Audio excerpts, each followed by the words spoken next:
Buen día, nosotros somos el grupo 1 y nos corresponde hablar sobre la teoría de la burocracia. Nuestro grupo está compuesto por 5 integrantes, los cuales son Luisa Montero, Laura Torres, Brian Agudelo, Camilo Suárez y la persona que les está hablando, Lorena Sierra. Objetivos: identificar qué es y dónde proviene. Conocer la teoría y principios de Max Weber. Reconocer en casos prácticos la teoría de la burocracia.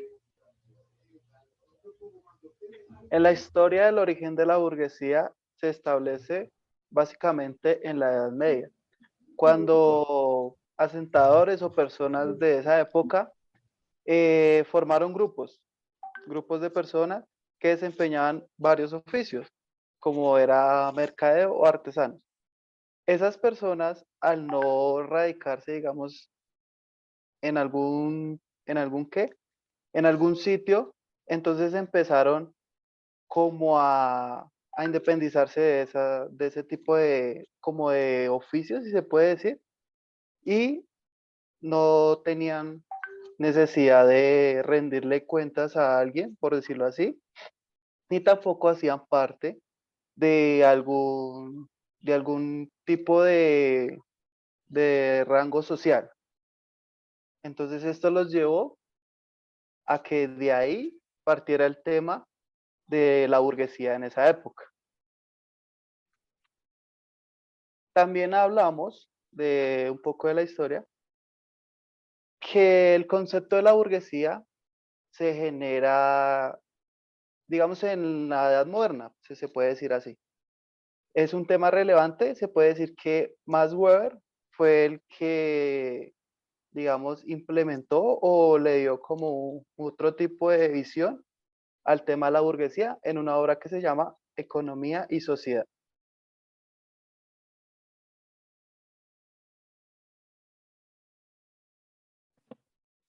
Teniendo en cuenta que ya hablamos un poco de la historia de la teoría de la burocracia, vamos a dar un poco de énfasis en que nosotros tenemos que ver cómo en la parte de la administración esta teoría. Hay que tener en cuenta que la teoría de la burocracia nos ha podido traer bastantes aportes en lo que es la organización y lo que serían los mandos y pues los cargos dentro de lo que son los empleados y pues diferentes organizaciones. Por ello, dentro de lo que es la teoría de la administración y los diferentes aportes que han generado las personas que nos han podido traer estas teorías, la teoría de la burocracia nos trae bastantes aportes en lo que sería la organización. Por ello vamos a empezar a ver vamos a ver primero pues quién es Max Weber y después de ello vamos a ver en qué ámbitos nos ha podido aportar él dentro de las teorías administrativas.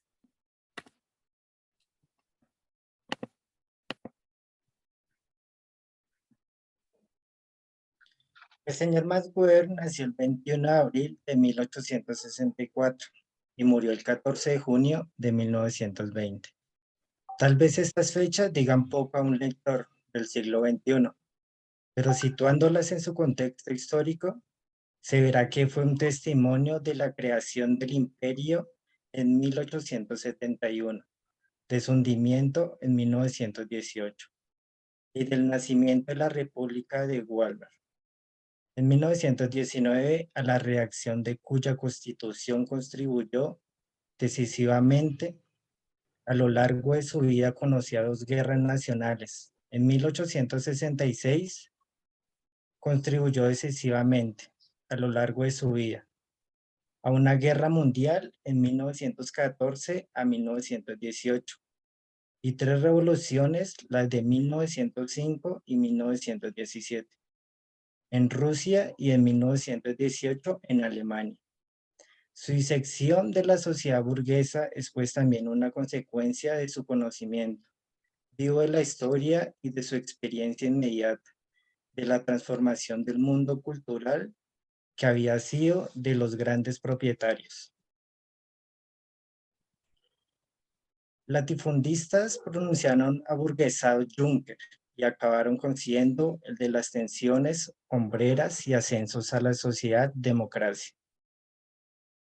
Nació en la burguesía intelectual, Libera su padre era jurista y diputado en el seno de una complicada familia de intelectuales y empresarios, y formados en la brutal cárcel de hierro de la universidad de su época, que le provocó sus conocidas depresiones, una muerte prematura a los 56 años. Weber es el testimonio de análisis de la concentración industrial y de las consecuencias ideológicas de la modernidad económica. Crea tanto como transforma radicalmente el viejo panorama ideológico protestante. Su análisis de la religión de la política y de las formas de legitimación son indociables del cambio que experimenta Alemania y casi Europa occidental entera entre 1864 y 1920.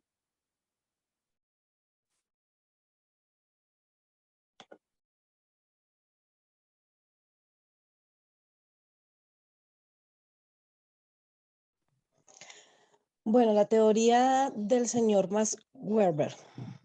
La teoría de la burocracia de Weber consiste en una forma de organización jerárquica del trabajo, donde los funcionarios o trabajadores están especializados en su campo y en sus funciones. Básicamente lo que él hace es crear una nueva reestructuración de lo que se tenía anteriormente pensado sobre lo que era la administración o una empresa. Él básicamente lo que hace es crear una teoría donde se crea una jerarquía y desde esa jerarquía, de ahí para abajo, se empiezan a delegar diferentes funciones según el campo o según la experiencia que tuviera cada uno de esos trabajadores. Básicamente lo que él buscaba con eso era que los funcionarios o trabajadores estuvieran especializados directamente en su campo y funciones. Para Weber, la burocracia es un instrumento de dominio. Es básicamente esa organización donde él dice es necesario que las personas estén subordinadas, que exista una disciplina, que exista un mando jerárquico para que de ahí para abajo estén específicas, estén claras y estén más organizadas y planteadas las funciones de cada una de las personas. Weber establece las condiciones para que una persona con poder justifique su legitimidad. Además, explica cómo los sujetos sobre los que se ejerce tal poder son sometidos a él. Entonces, efectivamente, es donde podemos ver que para él una buena administración, que es básicamente de lo que habla esta teoría, es necesaria bajo la subordinación o bajo el poder o bajo el mando o la directriz o la dirección de una persona. Además de legitimar el poder para que sea posible el ejercicio, es necesario cierto grado de organización administrativa. La organización administrativa de tipo burocrático planteada por Weber proporciona el más alto grado de eficiencia en el trabajo y la organización. Claramente porque existe disciplina, porque existe una organización, porque existe un planteamiento. Lo que pues antes, según Weber, no existía y por eso crea esta teoría. Él lo hace con el fin de resolver los problemas de la sociedad y claramente extender los procesos internos de una organización o de una empresa. Para él, estos procesos internos o esta teoría tiene unas características muy positivas versus otros tipos de organización de trabajo y defiende que es precisa, rápida y uniforme, entre otras. Además, destaca que su organización ahorra costos objetivos y personales. Es decir, claramente, como existe desde una cabeza y desde una directriz, un manejo y un liderazgo hacia un número de trabajadores, pues claramente hay de manera organizada unos objetivos y se pueden establecer mejores rentabilidades tanto para la empresa en cuanto a los objetivos como en cuanto a la mano de obra que existe en la compañía.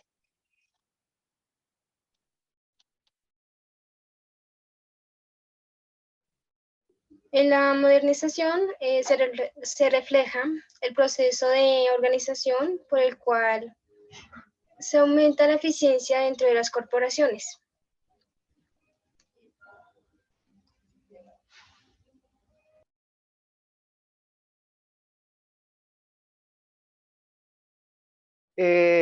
Para este tema de la burguesía, pues hay unas características como muy bases y otras que pues son ya un poco más estructuradas hacia lo que es el tema de cómo Weber definió el tema de la burguesía en esa época.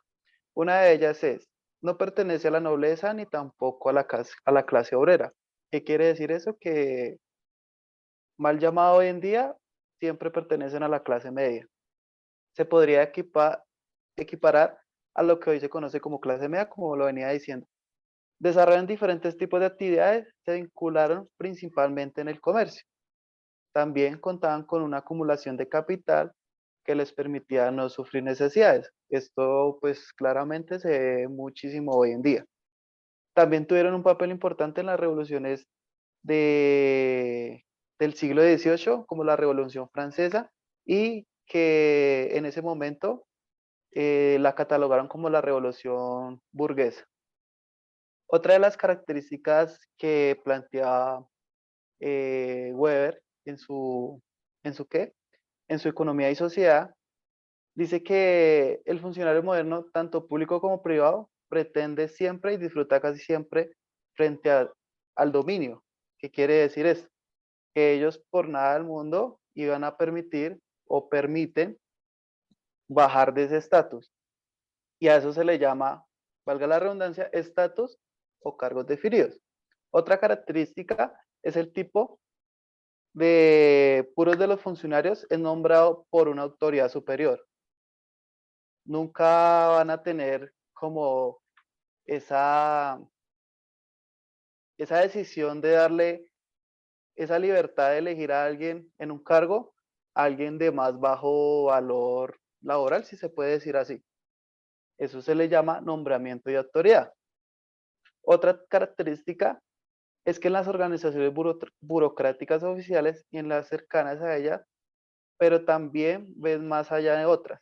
Existe normalmente una perpetuidad del cargo que se presupone como nueva fáctica, inclusive cuando tiene lugar revocación, ratificaciones periódicas. Eso se llama estabilidad del cargo. Siempre van a querer tener una estabilidad y nunca bajarse como de ese estatus.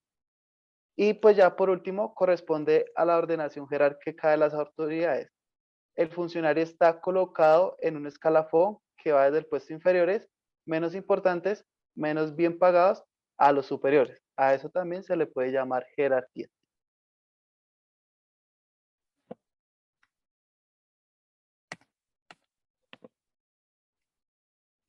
Teniendo en cuenta todos los datos que se nos han dado, el señor Max Weber ha creado ciertos principios, los cuales vamos a nombrar. Primero que todo tenemos la formalización. ¿Qué significa la formalización? Esta viene a partir del principio de zonas juridisciplinares y que sean oficiales. ¿Esto qué significa? A lo que nosotros llamamos a lo que nosotros llamamos norma, o tal vez que se les daba alguna indicación, tendría que ser formal. O sea que tenía que ser una ley o un reglamento oficial administrativo. Después de ello tenemos la estructura jerárquica formal. ¿Qué significa? Significa que hay unos cargos y que estos cargos tienen que estar subdivididos y por niveles. A partir de estos cargos y estos niveles va a haber una autoridad. Por ello se necesita una jerarquía que esté oficialmente ordenada y con ello haya una subordinación. ¿Esto qué significa? Que pues deben haber personas que tienen un rango mucho más alto que van a estar, que van a estar liderando a las personas que realizan de pronto labores a los cuales están mandando ellos. Después de ello tenemos lo que es el principio de la división del trabajo. La división del trabajo, ¿qué nos dice? Primero que todo, pues de que a partir de estos cargos que tenemos, cada persona tiene una especialidad. Esto significa que cada persona pues va a gestionar dentro de lo que se le dio a él para poder realizar una especialización, para con ello poder realizar esto de forma mucho más eficiente y únicamente centrado dentro de lo que se le dio a él. Después de ello tenemos el principio de la impersonalidad. ¿Esto qué significa? Que antes necesitábamos siempre a un trabajador o un empleado que fuera característico de una tarea, pero sin embargo, si este trabajador se podía ir, esta tarea podría pararse, ya que pues no habría alguien que estuviera igualmente formado para poder realizarla. Por ello, el principio de la impersonalidad lo que nos permite es que podamos formar a más personas a través de este cargo. Con ello, si se llega a ir uno de los trabajadores, pueda otra persona venir a reemplazarlo. Esto es bastante bueno porque pues no vamos a tener costos ni tiempo de pérdida en el trabajo, ya que no va a tener que buscarse una persona, sino que ya se va a tener para poder realizar el emplazo. Teniendo eso en cuenta, seguimos con el principio de competencia técnica y meritocracia. ¿Esto qué significa? Que los empleados, ellos tienen derechos a bastante cosas y tienen el derecho de la elección. Sin embargo, sus posiciones y oposiciones van a depender también de lo que ellos realicen y sus méritos y su desempeño. ¿Qué significa? Que asimismo como está mi capacidad y cómo realizo dentro de la empresa, asimismo puedo también oponerme a lo que se está dando ahí, teniendo en cuenta claramente el campo de oposición. Después de ello tenemos lo que es el principio de separación de propiedad y gestión. ¿Este principio de qué viene? Este viene del principio desde que los burócratas administraban exactamente únicamente los medios de producción que carecían de ellos. ¿Esto qué significa? Los burócratas, ellos realizaban su gestión y llegaban a intervenir en el momento de que una área necesitaba exactamente que se hubiera administrativa, ya que ellos entraban pues ya como en un campo ya para poder ayudar a que el proceso se acelerara. Después de ello ya tenemos lo que es la profesionalidad de los empleos. ¿Qué significa? Que como ya tenemos a personas en ciertos cargos específicos, lo ideal de esto es que podamos nosotros seguirlos desempeñando a ellos dentro de esos cargos. ¿Qué significa? Que sus funciones y también sus especificaciones sean para que su cargo pueda ser elevado y asimismo podamos colocarlos como profesionales dentro de su área.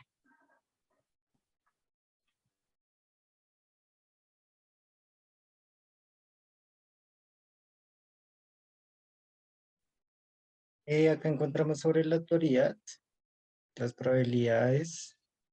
Según Max Weber, el poder es la probabilidad de imponer la propia voluntad dentro de una relación social, aun contra toda resistencia y cualquiera que sea el fundamento de esa posibilidad. Como ya se ha expuesto en las probabilidades, en la combinación legalidad y racionalidad con arreglo a fines puede definir la autoridad como expresión de la burocracia, de la administración funcional y cosificadora. De la combinación tradición y carisma pueden emerger formas de autoridad caudacista y fascista que pretenden someter desde cierta legitimidad todas las formas de vida. En estos casos, el concepto de autoridad se articula a la negación del poder plebiscitario, democrático y el líder que queda sumido al burócrata o al dictador. En opinión de Weber, perdón, en opinión de Weber, en 1997, las funciones del burócrata y del político deben ser claramente distinguidas. No es propio al funcionario entrar combativamente en sus propias convicciones, en la lucha política y en este sentido hacer política, que siempre es lucha. Mientras el funcionario profesional vive la política, el verdadero líder político, el caudillo de gran calibre, vive para la política.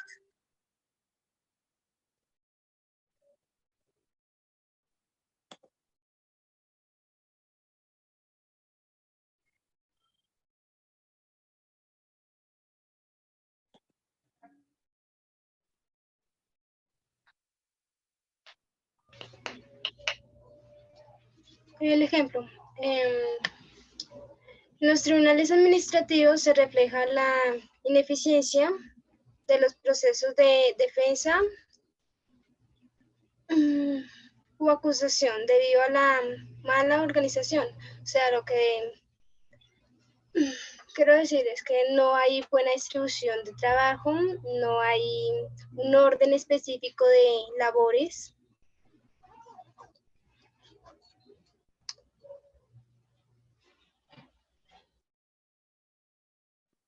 Ejemplo de los tribunales o entes administrativos de justicia, la administración de justicia.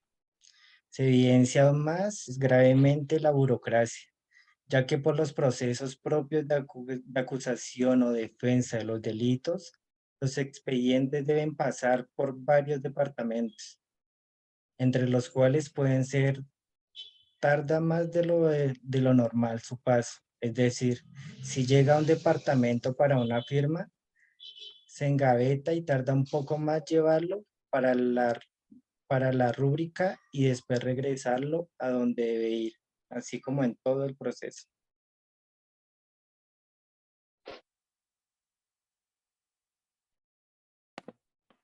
Ya teniendo en cuenta pues todo lo que se ha explicado en este momento, pues decidimos dar ciertas conclusiones que son también como un resumen de lo que nosotros hemos explicado.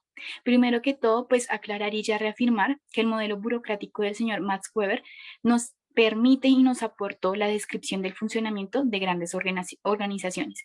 Esto dentro de lo que es la organización y ya los mandos jerárquicos que él nos permitió para que pues las organizaciones estuvieran organizadas. Hay que tener en cuenta de que esto ha sucedido desde lo que es la sociedad industrial moderna. Después de ello, pues tenemos un concepto que dentro de lo que es el aporte de la administración y las diferentes teorías, tenemos el concepto de administración democrática. ¿Qué significa? Que es un sistema formal y organizacional basado en niveles jerárquicos y funciones claramente definidas. Como ya lo habíamos comentado, a partir de estas funciones definidas podemos categorizar y podemos organizar una empresa. ¿Esto qué significa? Que va a haber un orden y siempre va a tener exactamente un área para cada cosa y asimismo pues los resultados de cada empresa se van a ver reflejados ya que hay una organización. También se lograron identificar dos problemas para llegar a esta conclusión. Trata de la falta de responsabilidad de los funcionarios públicos e inflexibilidad en la aplicación de normas. ¿Qué quiere decir esto? Que como se ve prácticamente hoy en día, ese tipo de funcionarios como esa clase burguesa eran demasiado inflexibles al aplicar normas, como al ejercer su deber como funcionario o en cualquier otro tipo de rango.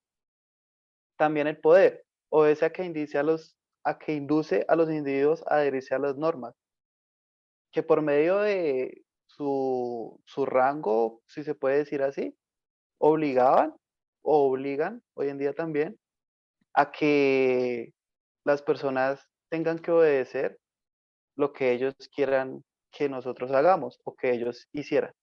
Y también la autoridad legítima. Los individuos consientan que la autoridad sea ejercida sobre ellos por su superioridad. Es prácticamente como aceptar, si se puede decir así, que ellos siempre van a tener el poder, que ellos siempre van a ser quienes manden y que las personas o la clase trabajadora, la clase obrera, van a tener que aceptar eso y que pues obviamente pues no tendría que ser así.